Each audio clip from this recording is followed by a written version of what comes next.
baharımdan, nəğməm ilə bir də keçim öz diyarımdan. Bol bəhrəl Muğan düzü, Mil düzü, Şirvan düzü, gəl gəldir şən Azərbaycan.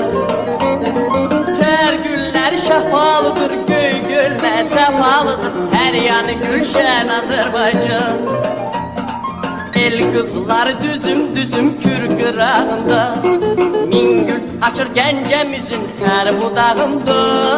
Dost ellər Qarabağın dağ bu qarlıdır, gen çölləri bu torpağın xoş baharlıdır. Bol bəhrəli Muğan düzü, Mil düzü, Şirvan düzü, gəl gəldir şən Azərbaycan.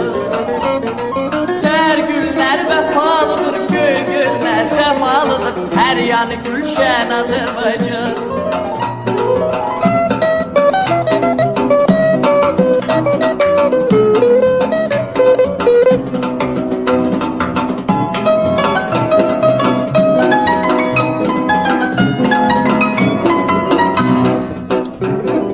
Hər damlası layla çalan göy Xəzərim var, hər ulduzun nəğməm olan min şəhərim var. Keçdim yenə çiçək çiçək hər mahalımdan, öz yurdunun doymaz ürək yüz vüsalından. Bol bəhrəli Muğan düzü, Mil düzü, Şirvan düzü, gəl gəldir şən Azərbaycan.